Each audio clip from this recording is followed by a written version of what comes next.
the most memorable soundtracks in movie history is making history once again.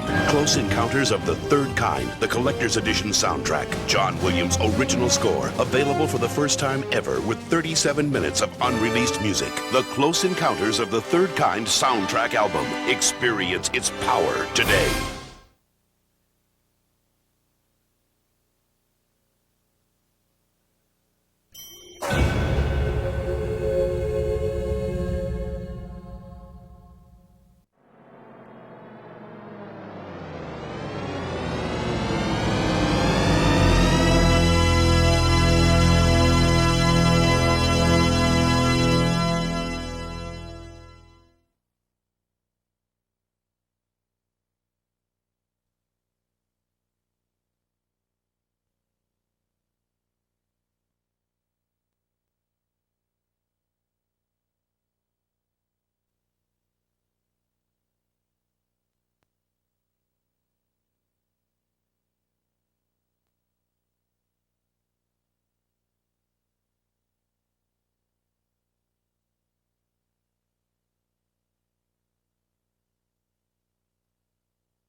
One night, when I was a young child, I don't remember what age I was, but we were living in New Jersey, so I must have been around 5 or 6 years old.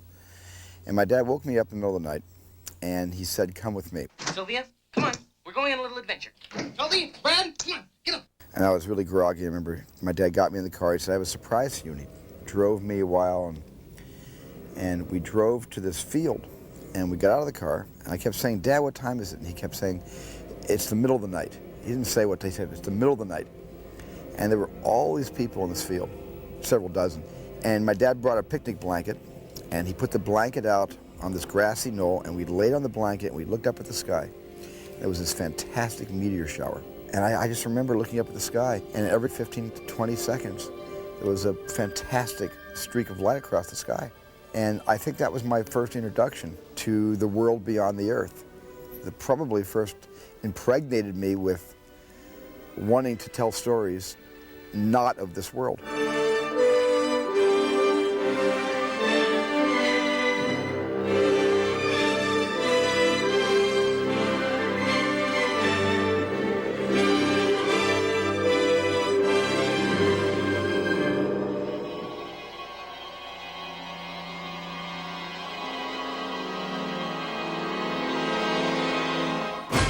I had a lot of scenarios for hanging a UFO story on.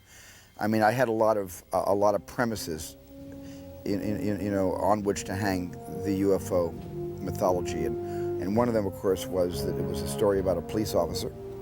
Police officers make very credible witnesses, and when they say they've seen something, you tend to believe them. I mean, at one point, I even thought that the character should be a military person, a debunker working for Project Blue Book. Ladies and gentlemen, this is a flying saucer. But anytime I feel a character's in a uniform, they're not who we are. We don't identify with people in uniform. So I try to make this person as common as possible. I wanted to make it about me and about my parents and about friends I knew. I wanted to make it a very accessible story about the common everyday individual who has a sighting that overturns his life as he once knew it and throws his personal life, throws his family life into complete upheaval as he starts to become more and more obsessed with his experience.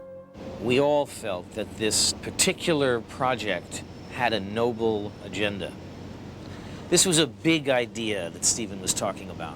It wasn't just a sci-fi movie, and it wasn't just about monsters from the id, and it wasn't this. It was that we are not only not alone, but that we have relatively little to fear. People don't realize, or it's hard for people to remember, that Close Encounters was truly the first cultural, iconic moment that said, calm down, we're okay, they can be our friends. That really was a huge statement, and I, along with lots of other people, wanted to participate in that.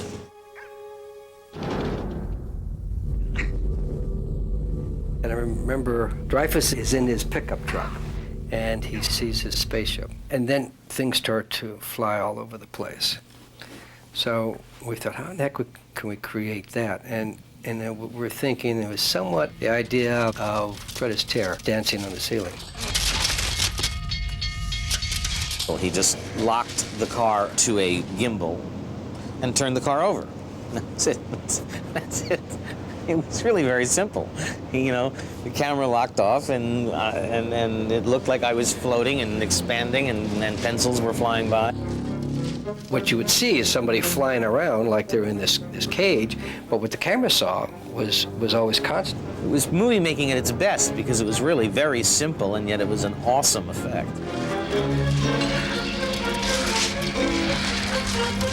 All right, everybody to bed. No way! I loved working with those three kids. We did some improvising with them, and I remember the little girl. We did the scene around the table eating dinner, and he was piling up the mashed potatoes, and one of the lines I had to say was, come on, everyone, eat your dinner. I said, come on, sweetheart, eat your mashed potatoes. I can't, there's a dead fly in it.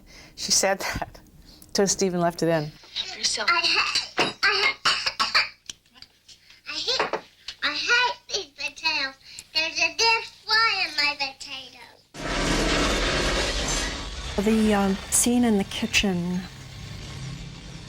it was a hot, muggy day in Alabama, and we were all soaked. We were just inside that house it was stifling. So Stephen said, well, we're not going to do a rehearsal for this. I'm just going to show you where to stand, and I've already showed Barry when it wasn't so hot earlier this morning how to go through that door.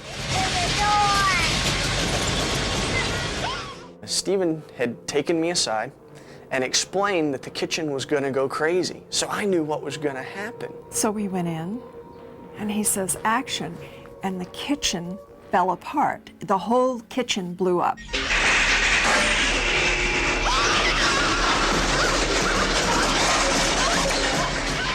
I was petrified. I started screaming. I was so scared. She's hysterical. I'm thinking to myself, well, Steven Spielberg probably didn't pull Melinda aside and tell her what's going on, so this is really funny to me. I remember thinking, maybe I should tell her that it's all just a joke. I think at the time when we started, pretty much everybody on the film who had anything to do with design or production design had certainly seen a lot of purported photographs of flying saucers. Everybody knew they were supposed to be a disc, and they were supposed to have a little bubble on the top or whatever. And as soon as you could see that on film, you could see that it was a disappointing effect. Stephen had this idea that, what if it just sort of looked like a 747 coming straight at you with its landing lights on, and you can't really see the fuselage, but you see these bright lights in your face. It's sort of like a plane landing at LAX. And we said, oh, that sounds good, we'll try that. We were in this huge airplane hangar in Mobile, Alabama, where the temperature was 120 degrees, and we had weeks and weeks and weeks of standing around and pointing up at the sky and pretending things were there, and we were so hot. And if you had to be encased in any of those modules where they were the scientists, which I was occasionally, it could be 140 degrees in those things. In fact, I'm not sure if it was a rumor, but the hangar was so big and it was so hot around the lights, but it was cooler towards the top. There was a rumor that it could start to rain at any point because of the atmospheric conditions in the hangar. Stephen had so many ideas, and he had these ideas of these little cubes, like just little light cubes is what they were. And they preceded the aliens, and they would sort of look around, sort of to check things out. And so with these streams of little cubicles that flew around and sort of childlike, played around the cameraman and the various scientific little cubicles and stuff. And so there were cuboid tests photographed, and then there were a few live action shots done where we rigged these little square boxes that were little wireframe boxes with very bright light bulbs inside with plastic scrim on them, and rigged them in wires for what was going to be just some of the coverage and close-ups in that sequence. When I wrote the script, I had envisioned, so the mothership was the same color as the black sky. So you just saw the kind of weird triangled shape because there was a hole in the heavens where the mothership was moving and blanking out all the stars. But then what happened was when I was shooting the scene outside Bombay, India, with Truffaut, Lance Hendrickson, and Bob Balaban, where everybody points to the sky and says, "Ugh," Every day on the way back from location at night, I would pass this huge oil refinery with like 10,000, 50-watt bulbs everywhere and tubes and pipes, and it was just so complicated and so industrial that I thought, why not let the mothership be this huge city in the sky?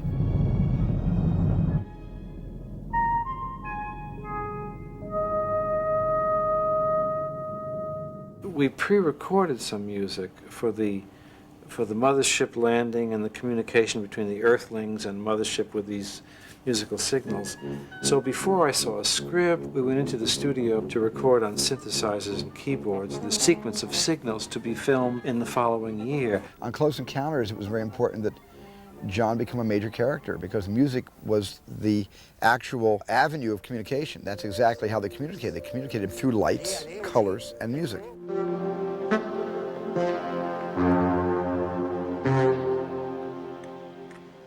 Stephen kept saying it must be 5 notes. And I remember saying to him that if I could make it 7 notes or 8 notes. And I somehow felt that 7 notes would have been too much of a melody. But 5 notes somehow, just intuitively, I felt 5 notes is more of a hello, 7 notes is more of a hello. I didn't want a song or an opera, I just wanted a greeting.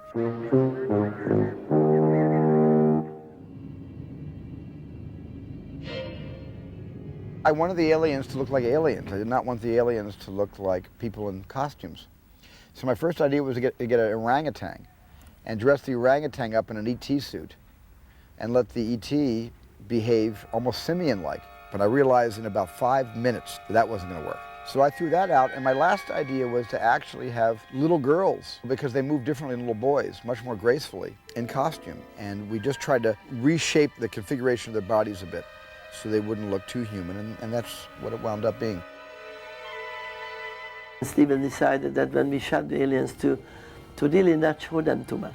We shot them in silhouettes, and we shot them with a lot of lights, overexposing them.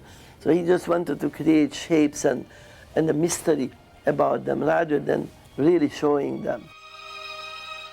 The extraterrestrials were supposed to, and this never really worked out, they were supposed to move very, very quickly.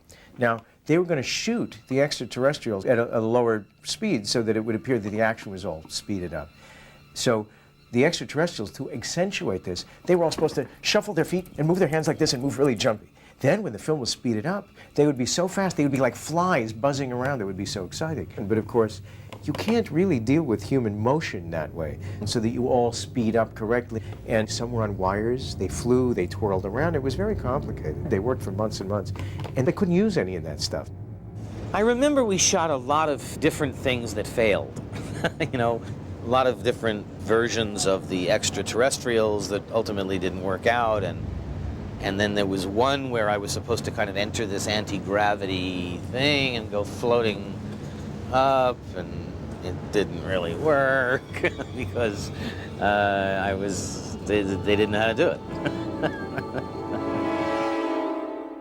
When the little alien comes out at the end, the star alien that we get to actually, or Truffaut gets to actually do the thing to, and they look and they smile, and it's a very sweet scene. They were doing it at that point with one of the kids coming out in their alien costume and doing their best to make the sign and to communicate with Truffaut. But it didn't really look that convincing. I mean, one of the problems I remember was that the rubber hands were just these rubber hands with long fingers. And when it went like this, you could kind of see the rubber crinkling up at the edges, and it was kind of hard to do, and the facial expressions weren't so great. So later on, when the movie was finished, we all came back months and months later on a stage in Los Angeles at Columbia, and we redid it with a wonderful, very articulated puppet that Carlo Rambaldi built that could do millions of things and was probably a forerunner to E.T. in some way, the way he worked, the way he moved, his great facial expressions, so you could really get close and cut back and forth between Truffaut and this great little E.T.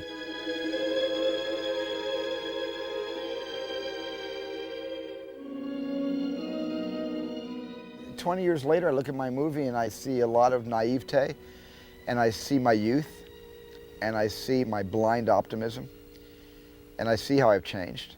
I see how I'm a little less optimistic the older I get, only because I'm dealing with 7 children in a very practical world, with practical decisions and things that have to be done on time. I'm now a movie producer as well as a director, whereas in 1975 or 76 I was just a director, and I was much more idealistic then.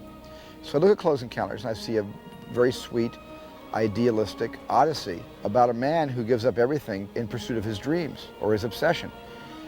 In 1997, I would never have made Close Encounters the way I made it in 1977, because I have a family that I would never leave.